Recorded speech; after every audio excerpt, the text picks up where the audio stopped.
Hi again, it's Carol from Crinkled Path Journals, and I'm working in my altered book today for another Junk Journal with Me memory keeping session. Today's video is inspired by the Rebookery channel.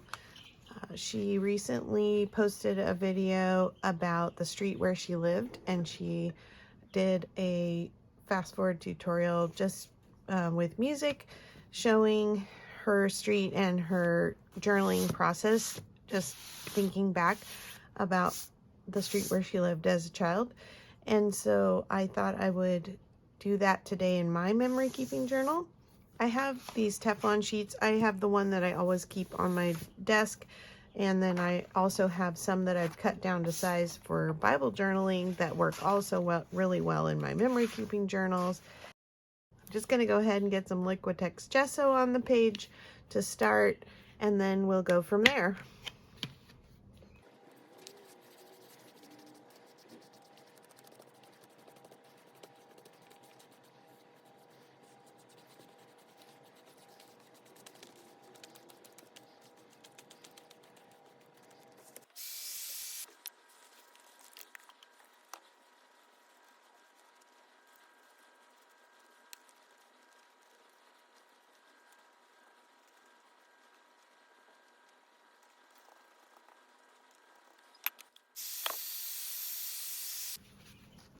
Okay, I've got a good coat on there, and I'm going to set this aside to keep drying the rest of the way.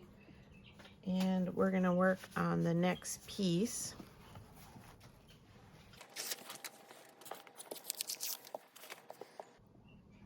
So Gina had some houses already done and she added them to her page. And just find a pencil here.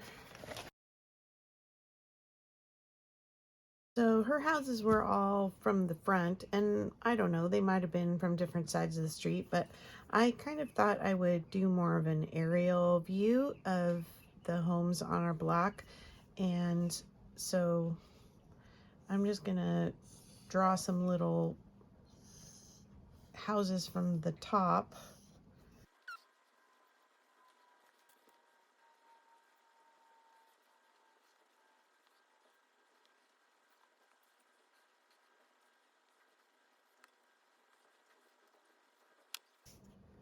And now I just want to do a little coloring in on these, and then I'm going to cut them out.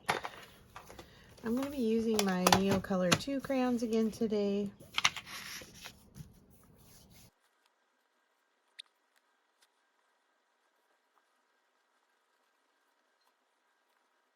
I think her houses were much cuter than this, but I wanted to be able to represent the yards and a little more than the houses, because the yards are what was really important to us as kids, like where we would hang out in each other's yards, and our neighbors were always very sweet and supportive of us as kids. We always had little projects and would try and sell our art projects around the block, and the moms on the block were always very gracious about buying our painted pet rocks or whatever we happen to be peddling. So I'm just gonna get a rough color down for each of these, and then I'll go over them with some watercolor or with some water. I like Gina's style. She's very all about the layers and quick, creative, on the fly kind of journaling. I tend to be more rigid about really wanting things to be orderly, and sometimes I like getting inspired by other people so that I'm not getting too stuck in my ways.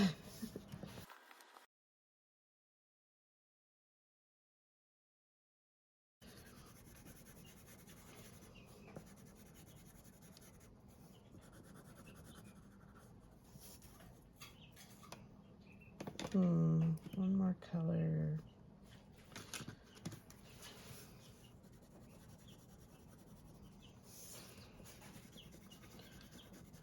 Well, I didn't really plan this, but it looks like I'm picking those same like orange and yellow and brown 70s colors that I've been using in my book. Let me change my gesso water. I'm not going to worry about staying in the lines here because I'm going to cut them out.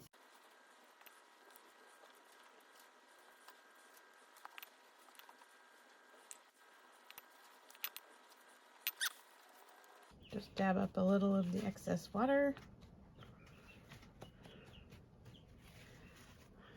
And we're going to set those aside to dry. Okay, now that these are dry, I'm going to go ahead and cut them out.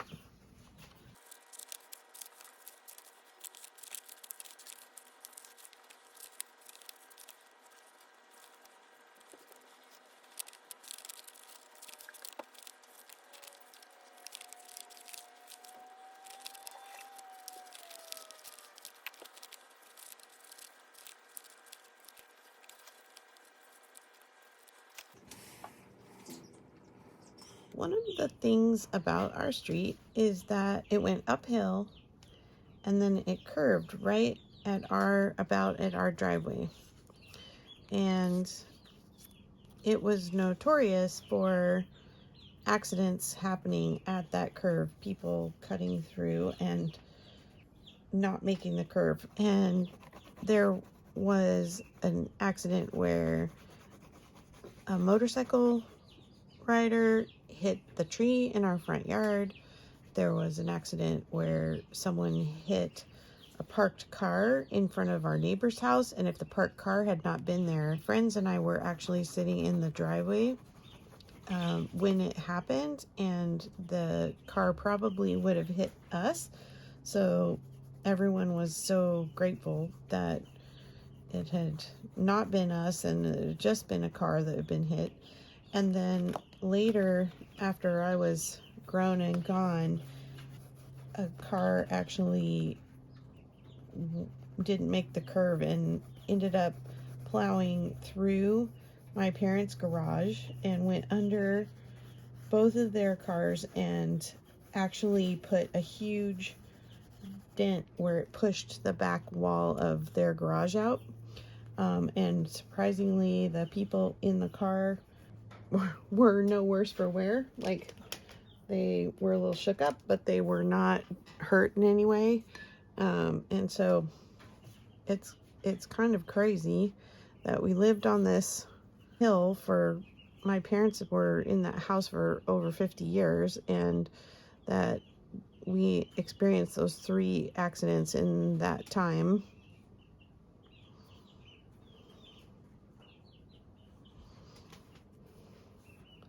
So this is my street.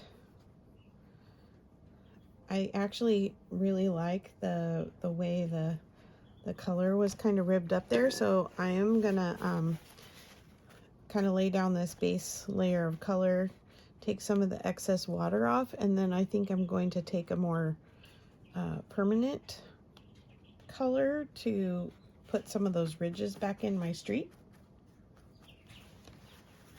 So I think I'm going to do that with my Prismacolor pencil. Just kind of rub over the rough spots on my gesso. I don't usually use this Liquitex gesso on my journaling pages because it's so rough, but today, because I was using other mediums over the top, I kind of needed that tooth, and I like the rough texture in this particular one. Usually if I'm trying to journal, I'm trying to write on the page, and so I want a smooth gesso, and so I tend to use more like the Art Basics, or I'll use a matte gel medium.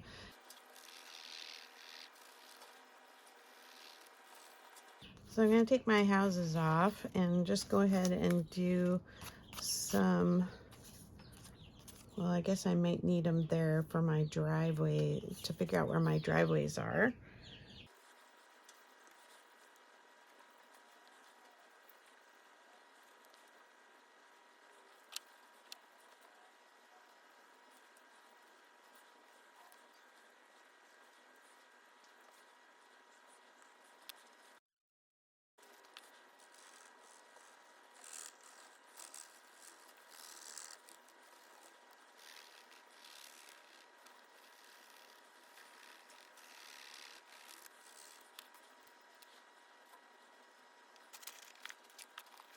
Something else I want to include, and I'm not going to draw it from top down because otherwise you won't know what it is. So I'm changing the perspective here. Is the street light that was in the middle of our street, and it was the indicator when it was time to come home at night, was when the street light came on, especially in the summer.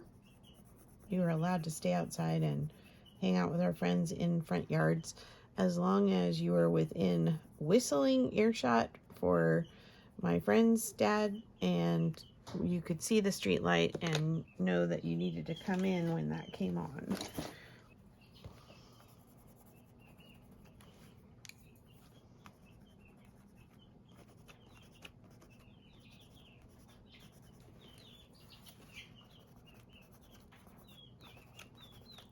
So again, I'm using my Prismacolors for those because I don't want them to run when I use the Neocolor 2s again for all my grass.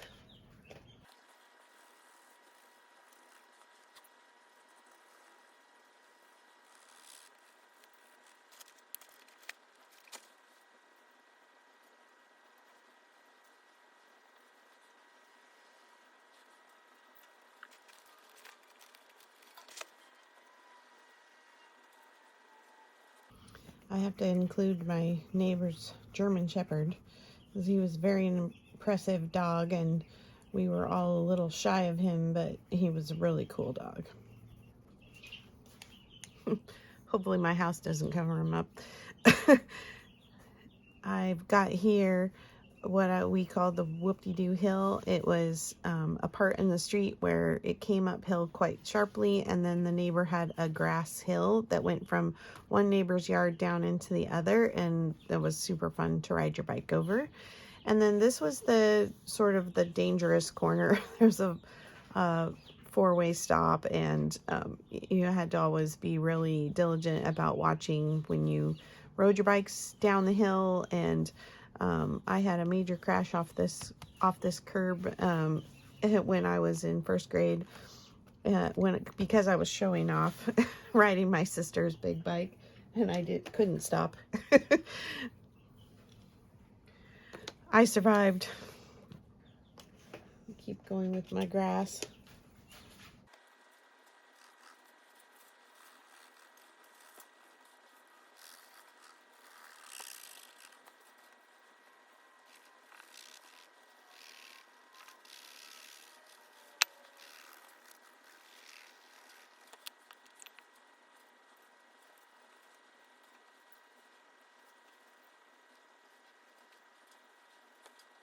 Of course, we had trees and sidewalks and all those things, but I'm trying to not worry about those kinds of details.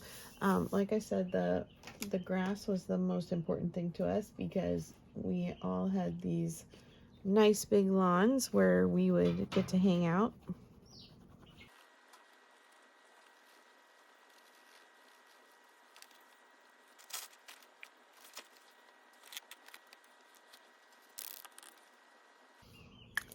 In white here, I'm including the bike ramp that kids would jump their bikes off of in the street, and I never tried it, but it was always fun to watch. After my jump off the curb, which was unplanned, I decided that the bike ramp was not for me. So one of the other things that Gina does on hers is a lot of mark making, and so I thought I would try and emulate her style a little bit as far as making some random marks on the page. So I thought I would take my Neocolor 2 and show you how when you add water, it works very much like any other watercolor, to where I could wet it, make it into a paint, and then I could brush it on. But I'm going to just take one of the lids to my spray bottles, and I'm going to make some marks like Gina did on the backgrounds for her page. And they don't have to have any symbolic meaning. They're just to have fun and get some creative things down on the page.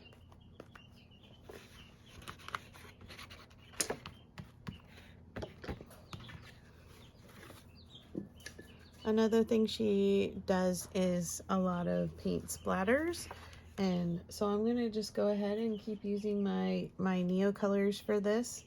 And I think I'm going to stick with something that hopefully won't just muddle up in the green. So I think I'm gonna stick with some more, with some blues. So I want my brush pretty wet for this. Get a lot of that color on the brush and then just flick it on the page.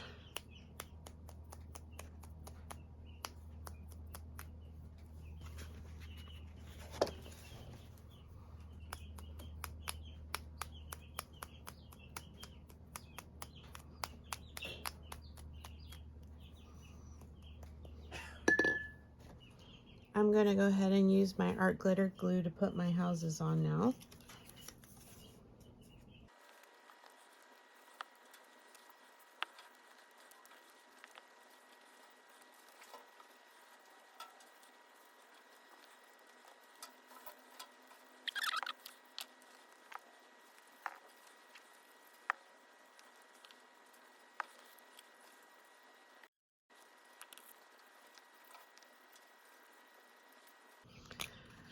Gina had a nice bright bold marker that she wrote on her page with, and I don't have anything like that will, like a paint marker, other than this Sharpie marker.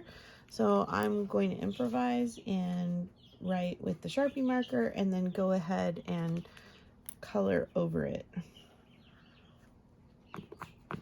And I'm just using this spot down here at the bottom to make sure I'm getting it on nice and thick.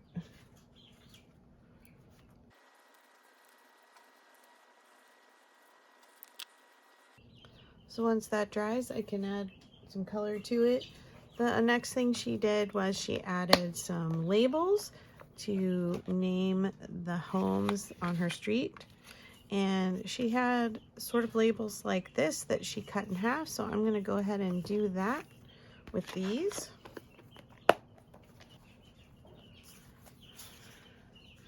I think hers were sticky labels, mine are not. I was thinking it might be easier to write on these before I cut them.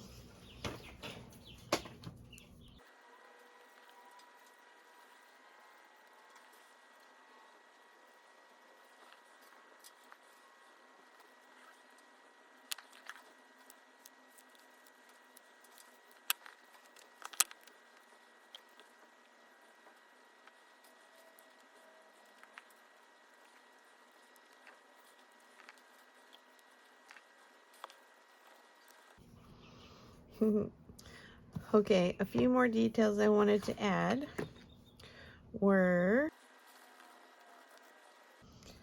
in our backyard, we had a back porch that went off of the sliding glass doors in our living room, and we every summer would put on a production for our parents, all the neighborhood kids, and we would line up our light brights, take the covers off of them, and have stage lights, and the curtains on the sliding glass door were our backdrop curtain, and we would put on a show every year on our backyard stage. I'm going to add a bicycle on my bike jump here.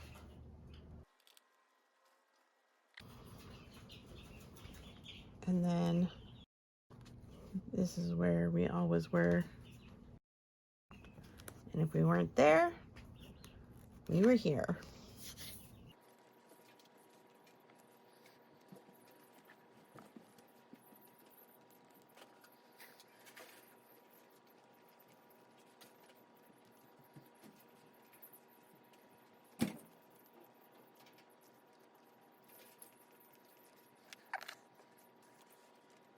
So the last thing she did was she had stamped some letters and used some stickers to put her address on. I just want to put the name of our street on and use these old rubber stamps that I have.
I thought I'd add this just in case you're curious about all the noise in the background of my videos. Lots of tweeting going on around our house, and it's the old-fashioned kind.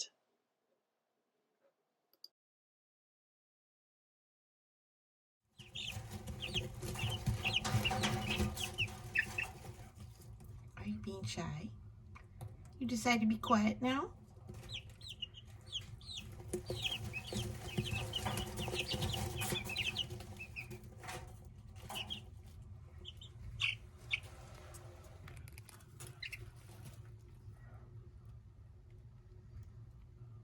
So curious? I'll link the video to the Rebookery channel in the description box. And I hope this inspires you to share something about the place where you grew up and the street and neighbors that you got to hang out with, hopefully. Thanks for joining me today. Bye-bye.